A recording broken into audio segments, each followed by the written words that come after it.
Hello and welcome to a chilly Fayetteville, Arkansas, where we are getting ready for a big SEC West matchup between the 17th ranked Arkansas Razorbacks and the Auburn Tigers. Coming up on our show, we'll preview the game, chat with some players, and see just how well Arkansas fans know their Razorbacks. Stay with us. Countdown to Kickoff is coming right back. Welcome back to Countdown to Kickoff. I'm your host, Katie Parker. We're about 90 minutes away from kickoff between the Auburn Tigers and the Arkansas Razorbacks. As you can see behind me, tailgaters are already out and about bright and early getting ready for this game. To preview our game and let us know what to expect, we're going to send it over to our analysts, Alex Trader and Alex Altman. Thanks, Katie. Alex Trader here with Alex Altman. And Alex, today we're about 2 hours away from game kickoff at Donald W. Reynolds Razorback Stadium for number 17 Arkansas's matchup with unranked Auburn. This game last year left a little bit of a sour taste in the Razorbacks' mouth.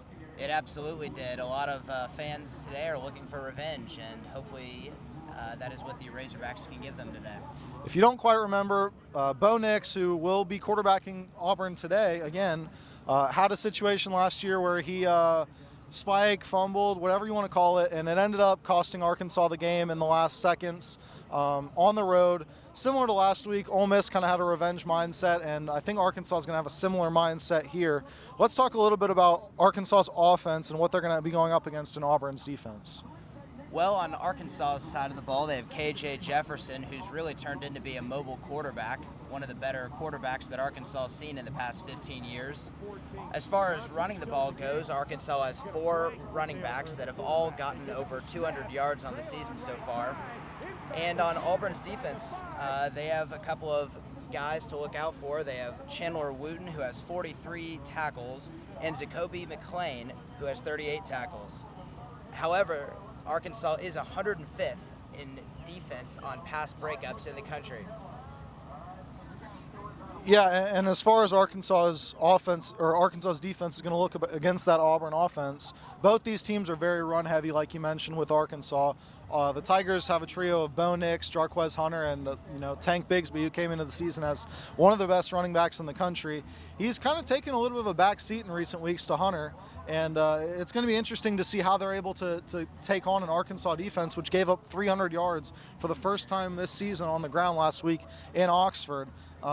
On Arkansas's defense, you're looking at a trio of linebackers who are veteran, but haven't necessarily been in the right spots the past couple of weeks. And I'm talking about Hayden Henry, Bumper Pool, and Grant Morgan. As well as that, you're going to need to get some pressure on the defensive line. Expect to see more of a 3-man front or a 4-man front this weekend, as opposed to the 3-man defense that Barriona's been running with the Razorbacks for the last couple of weeks. One interesting note is that Bo Nix, while I came into the season thinking that he was not the guy, has been playing well enough for Auburn to be winning games. His receivers have not been helping him out that much, though. You've got 23 dropped passes through 6 games. That's on pace for 46. Those are unheard of numbers for what is, supposed to be a top-tier Power 5 team in Auburn. Absolutely.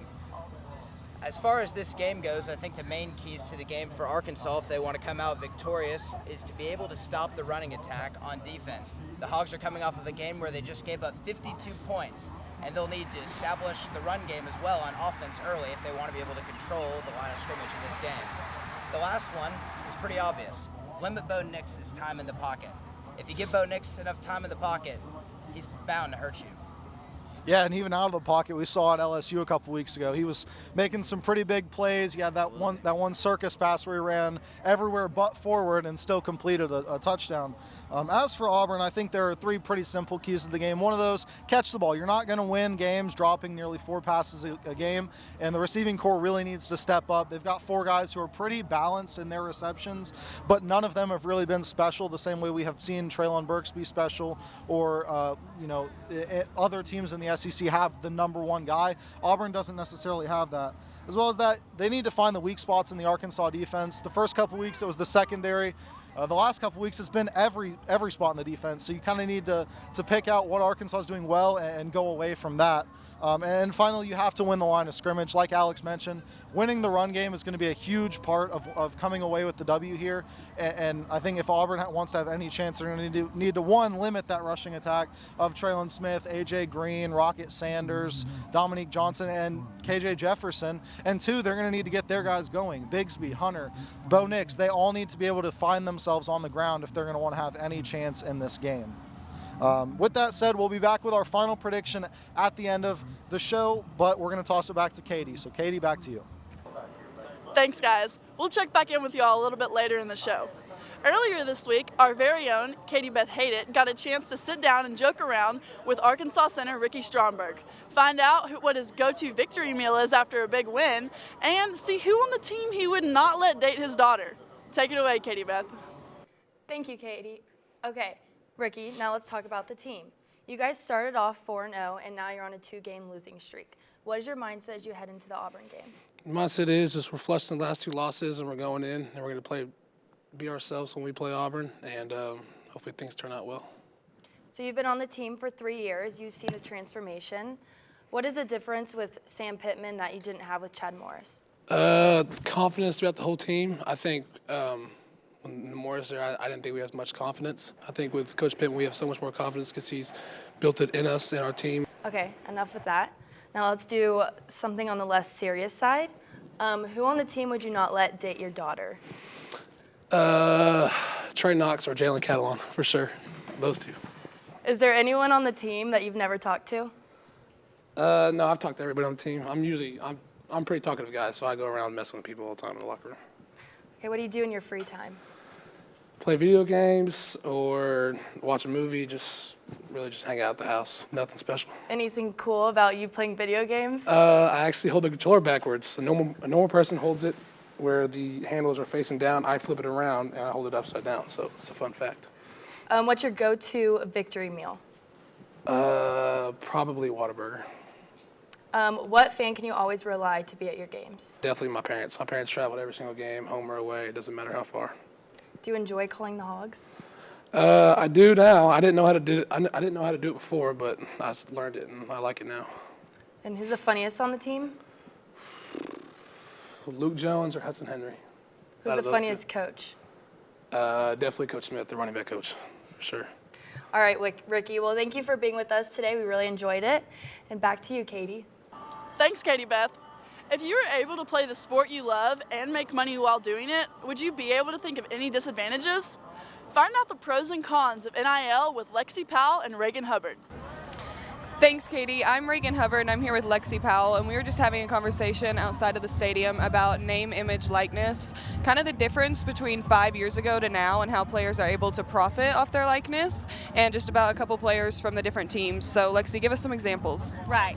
So if you look at a few years ago, or not even a few years ago, just even in the last 2 or 3 years, you have players like Baker Mayfield, Trevor Lawrence that are already in the league that weren't able to directly profit from name, image, and likeness. Mm-hmm. But since we have that now, it's almost created like a pros and a cons list between like what that would look like if it were to be established. And even though it is now, we know we have the pros and the cons. So on the pro side, you have the players being able to directly profit from their image and their brand. Yeah. You don't have like predatory institutions like the NCAA making money off of these players' backs. Yeah. They have their own established persona. By the time they get to the NFL, they're already set. However, you have the con side of you have 17 to 18-year-old kids coming in here thinking they have the whole world figured out. Yeah. They're fresh out of high school. They are top notch, everything like that. And then, one injury is going to take them out, or things like, they are now stuck in that place of their image is tarnished or something to that degree. And then on the other side, you have walk-ons who do not get to directly profit off of like scholarships and name, image, likeness, those types of things. So it's a very complex issue that can be boiled down to a very simple overview very quickly. But it's one of those things that everyone has an opinion on. Yeah, it's definitely interesting because it's a topic that's totally just opinion-based, like you can make your own decision on it. Exactly. So I think it'll be really interesting where we go from that and kind of the effects that it ends up having on college football. With that, Katie, back to you. Thanks, Reagan. How well do Arkansas students really know their Razorbacks? We'll find out in a little bit. But up next, we have an interview with our Arkansas safety, Jalen Catalon. As we go to break, here's some sights and sounds from Hogtown. Stay with us. Countdown to Kickoff is coming right back.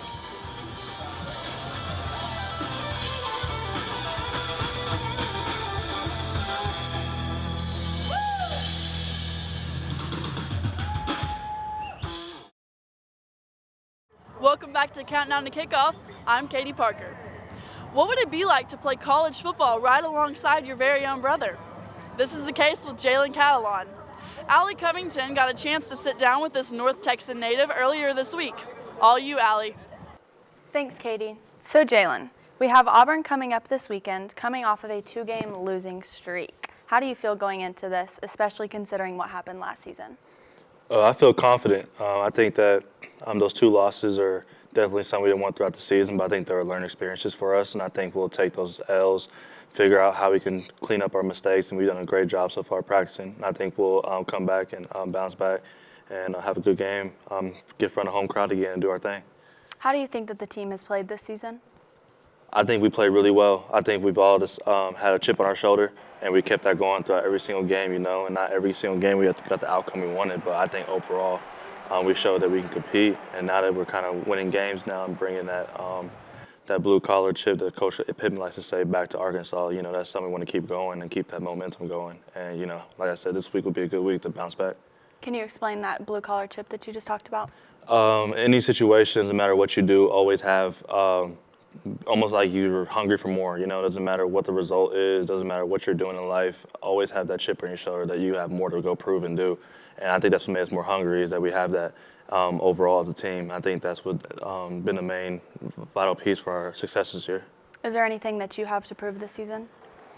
I would say just consistency. I think for me it's just trying to be the best version of me every single time I step on the field and put the helmet on. And how do you think you've played so far? I think I played. For my standards were pretty high, so I feel like I played pretty okay. I think there's more things I can do to help the team, and definitely things I look at film and I can clean up for sure. But like I said, overall, our record is good right now, and like I said, any win's a great win. So it doesn't matter what my performance is. If we get the win, that's all that matters. But definitely things I can work on, get better at. What are those things that you can work on? Probably just like tackling better and just kind of being a little more present around the ball a little more. I feel I fell off a little bit with that, but that's something I can definitely clean up and figure out through a film study. And the turnaround from where this team was to where it was a few years ago has been a huge change. What do you attribute that to? I would say the first day of off season. Right when we got into it, we set a standard of what we were going to be as a team, and I think everybody bought into Coach Pittman's system after the COVID year we had, and we saw that the program was slowly but surely turning around. And I think this year we just soared and took off. And I think that was because everybody was committed to what Coach Pittman was preaching, and we all were 10 toes down for it. What's one thing that Coach Pittman has said that's really stuck with you? I think the one thing that he has said to us, honestly, is that I think how proud of us he is. Like that's the main thing. It's so little, but it hits us deep. When he tells how proud he is, because we know where we were, a couple of years ago, and where we at now. I mean, it's a blessing. So let's talk about your future. What are your plans after this season? After the season, definitely, have to look at and see where I want to, do and everything. If I want to stay or I'm able to go to the draft and stuff like that, but that's decisions to make down the road. But right now I'm just focused on the season and doing everything I can to help the team win in every aspect. So that's kind of my focal point. Do you think that when the time comes after the season that you're ready to play in the NFL? I think all of that will kind of fall into place. I think all those pieces will come together and I'll have my answers and know what's best for me and my family. So now for some rapid fire questions. Who is your best friend on the team? Best friend on the team? I'll have to say, I know it's biased because he's my blood, but my brother, just because we came in together, so definitely him. So anyone besides your brother? Okay, there you go. So my brother, I'll have to say, I'd say Taurean Carter. We came in together in high school, so that's someone that's stuck beside me ever since. Is there any guy on the team that you've never talked to? I feel like I talk to everybody. I don't think there's anyone that I don't really talk to at all. I mean, there's definitely a group of people that I talk to and a group of people that I might say a word to or so. Honestly, if there's anybody on the team that I haven't talked to, it's probably somebody on the O-line, just because, they don't really mess with them. So probably one of them. Maybe like Ricky? I try to avoid Ricky as much as possible, but, it's kind of hard. His presence is, out there, so he's going to find you somehow, some way. And who would you not let date your daughter? Let's see. Ricky Stromberg. Okay. Well, that's all that we have. Thank you so much, Jalen Catalon, and back to you, Katie. Thanks, Allie. Earlier this week, one of our reporters surprised some Arkansas students with trivia and got to talk one-on-one with them to see just how well they know their Razorbacks. For that, here is Sam Dannenberg.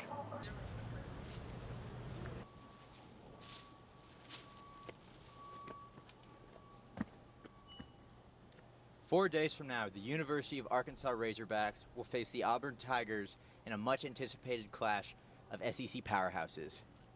I'm Sam Dannenberg, and we're here on campus today to raise school spirit, find out what students know about the Arkansas football program, and maybe find a few laughs on the way. We're on the streets here, and who am I with right now? Silas Tremaine. Silas Tremaine. How do you think we'll do against Auburn this weekend? I mean, I think we're going to smoke him. It should be a pretty quick game. I would like to assume so. And how do you think the change of our quarterback from KJ Jefferson to Jay Cutler is gonna be for us? I mean, I don't think it matters. We're Arkansas. Where did Sam Pittman go to college? No. What's Sam Pittman's middle name? It's Don. No. Who are we playing this weekend? We're playing Auburn. Yes. Can we get a score prediction for the game this weekend, boys? We are going to win by 100 points. I don't think that's ever happened in football history. Can I get a realistic prediction? 1,000%. It's going to be a wild one, for sure. For sure. For show. Easy win. Auburn's trash. Easy win for show. This is the guy that's selling pyramid schemes over here. Should we go ask him a question? Come on. How do we think the Hogs are going to do this weekend, boys? They're going to do great. Great? Woo freaking pig, baby. Woo freaking pig. You guys could say anything to Auburn fans before the game this Saturday, what would it be? It's going to be a rough day. It's going to be a rough day indeed. If you guys had a message for Auburn fans right now, what would it be? Auburn. Woo pig. Woo pig. Cooking mashed potatoes tonight. Not tonight. It's a bad day to be mashed potatoes. The pyramid scheme guy is still here. He started yelling at us. We're not talking about you. Uh-huh. Thank you. God bless. What a scam. What do you think the Hogs will do this weekend? They're going to kill it. They're going to kill it? By 90. Yeah. Hogs by 90. We've never won by 90. I don't know why people say that, but here's for hope. Hey, what's with the bear, man? It's my favorite stuffed animal. Really? Yeah.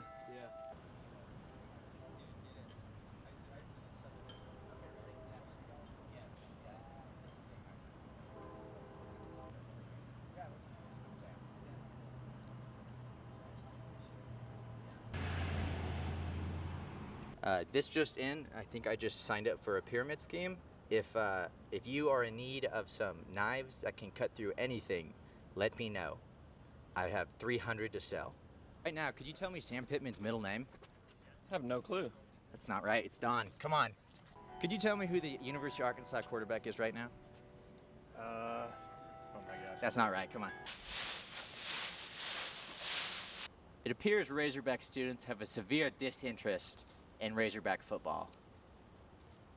Perhaps some George Washingtons will inspire some of that school spirit we're looking for. For $1, what number is KJ Jefferson? Who's that? Not good enough, come on. Okay. For $1, can you name the... Okay. For $1, can you name the former Arkansas running back that was on Madden 12 cover? No, I can't.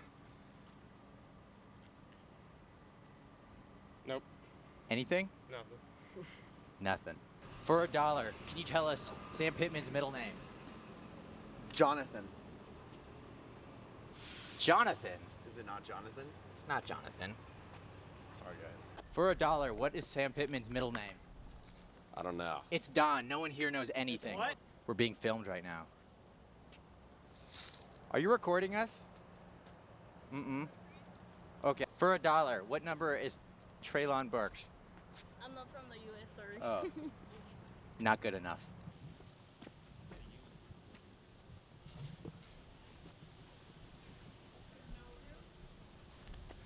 Football. If you guys could go in with a game plan of the football game this weekend, what would it be? I think Rocket Sanders should really be crucial in this next game. Rocket Sanders? Yeah.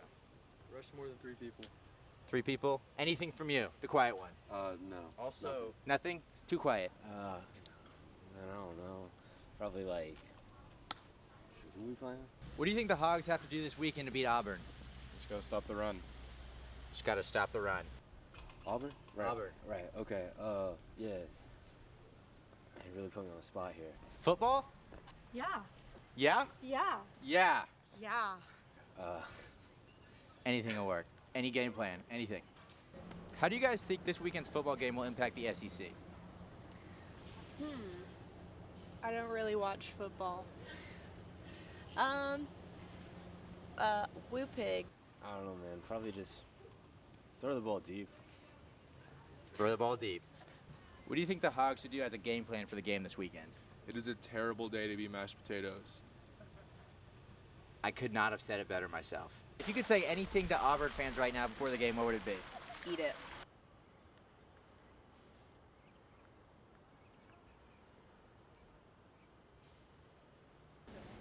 If you had to take Sam Pittman to dinner for one night, where would it be? Dose. Theo's. Sam Pittman. Yep, the actor. Sam Pittman's not an actor? Yeah, he is. Okay. He was in Jaws. He was in Jaws. Uh-huh. He was a lifeguard. Probably to Herman's. Herman, you don't think Pittman would like some soul food? No, he'd rather have some steak. What about a nice greasy burger? Hugo's would also be a good burger. I would take him to Catfish Hole. Catfish Hole? Catfish Hole. I've heard good things about that. I live right by it. Yeah, it's amazing. Bordino's. It's like buffet style. It's like a big old cafeteria. Is it affordable? Affordable enough. Would it be good for a date night? A date night. Sure. It's kind of loud, but Good atmosphere? good atmosphere, good people, good service. You know, good food. Hugo's. Herman's. And you? Theo's. It's an ace in the hole, man. It's an ace in the hole. Ace in the hole. Good atmosphere, good food, good people. Catfish Hole. Well, that'll do us today. Man, have we heard some intelligent and well thought out takes. Let's hope the Arkansas football team can take some of this confidence and secure a win this weekend. I've been Sam Danneberg. Let's go Razorbacks. Let's buy some knives. Hogs by 90.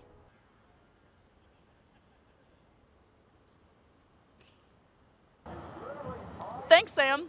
I think if I was going to take Coach Pittman to dinner, I would take him to Chicken Express, hands down. Before we go, we're going to talk to our analysts again and get some predictions on this game and some other big ones around the country. Take it away, Alex Trader. Thanks, Katie. I'm Alex Trader, back with Alex Altman for our favorite part of the show, where we get to give a little bit of a prediction. And to start with that, we're going to be taking a look around the SEC. There's a decent slate, nothing really crazy going on outside of the Ole Miss-Tennessee game that'll be tonight. But there is a ranked matchup. We have number 1 Georgia taking on number 11 Kentucky in Athens. Georgia favored by 21.5. How do you see this game going? Well, I think the line's pretty accurate. I honestly think it may be more than that. Georgia's defense has proven that they can hang with anybody, and they don't give up a whole lot of touchdowns. So if Kentucky wants any chance in this game, they'll have to put up some points and hope their defense can back up their play. I agree. I just can't see how Kentucky's moving the ball. I've got Georgia, and they're probably going to cover that big spread. But, who knows? College football betting is weird. Next up, we've got the University of Florida, number 20, taking on LSU in Death Valley. LSU dealing with a lot in their locker room right now. Florida minus 12, and I personally can't see this one going any other way than Florida winning by more than 12. I completely agree, and I think Ed Orgeron's day is maybe coming to an end here at LSU. Yeah, I don't know how you can keep Ed Orgeron after what's been going on. Moving over to a team that also the Tigers, number 21 Texas A&M, who just pulled off a major upset at Kyle Field over Alabama. They're taking on Missouri in Missouri, and they're favored by 11. I think this one could be a lot closer than that spread would indicate. I don't think Texas A&M is going to necessarily lose this game, but I also don't think they're the same team that beat Alabama last week, week in and week out. I agree with you on that one. I think that there may be a little bit of a letdown here for A&M after such a big win, and maybe Missouri catches them by surprise. However, I still think the Aggies will come out on top in the end. Yeah, and that same Alabama team which lost last week kind of shocked everyone, really. No one seriously had Texas A&M in that game. They'll be looking to bounce back against the team that beat Texas A&M just the week before, Mississippi State, and Alabama's favored by 17 here. How do you think that game's going to play out? I think it'll be very interesting. However, I think Nick Saban will have them ready to play, and I think Alabama could win this one by a lot. Yeah, I think there's that potential there. But then again, what is Alabama? Are they the truly elite team we've seen year in and year out, or are they just another good team in the SEC this season? That'll remain to be seen, and this will be a big step toward proving that you are who people thought you were. Finally, my favorite game of the weekend, if we're being completely honest, number 13 Ole Miss at Tennessee. There won't be a Manning cast, unfortunately, but there's still supposed to be some fireworks in this one. Ole Miss favored by 2 points. I think Tennessee's going to win this game straight up. I think the way that they get their points and run their offense is through the ground, and we saw last week, Ole Miss can't stop the run to save their lives. They ended up giving up 300 yards, as did Arkansas, but I think if you're giving up 300 yards a game, it's going to be tough to be able to win games consistently on the ground. One interesting note is that the total in this game, highest SEC total ever, is 82 points. And with a team that runs the ball like Tennessee, I just don't see how it's going to hit that over. Yeah, I agree with that. I think both teams are coming off of pretty exciting wins the last few weeks. We know Ole Miss lost to Alabama, but last week a win over these Arkansas Razorbacks, and the last 2 games for Tennessee, they have put up over 40 points and won in blowouts. So I think this game will be very high scoring, and it's really a toss-up to see who wins in the end, but I think Ole Miss pulls it out by 2 or 3 towards the end of the game. And capping out the rest of the non-Arkansas SEC slate, we've got, the Super Bowl comes every February. Right now, this is the Toilet Bowl. We've got Vandy at South Carolina. South Carolina favored by 18.5 points. Neither of these teams are any good, but I think South Carolina is just that much better than what Vandy is, and that's not a credit to South Carolina at all. I agree completely. I think a lot of teams are better than Vanderbilt right now. Yeah, we saw Stanford take them down. Of course, a couple big games in that stretch for the Pac-12. And we've got, before we get into the Arkansas-Auburn predictions, you see fans are starting to enter the stadium now.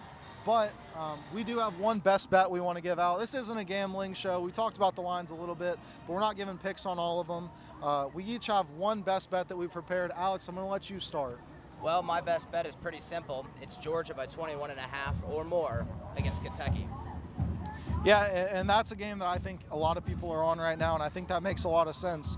One game that, I called Vandy versus South Carolina the Toilet Bowl. If you want to call it the Toilet Bowl, the Big Ten, I can understand it. You've got Rutgers favored by 2.5 at Northwestern. Northwestern stinks. They lost by like 50 to Nebraska. And Rutgers, we get that reputation, oh, it's Rutgers, right? Well, Greg Schiano at Rutgers is like a superpower. They're not going to go out and win the Big Ten anytime soon, but they are a better team than that same old Rutgers. They're going to roll Northwestern here. Take them minus 2.5. All right, so we're going to end out here.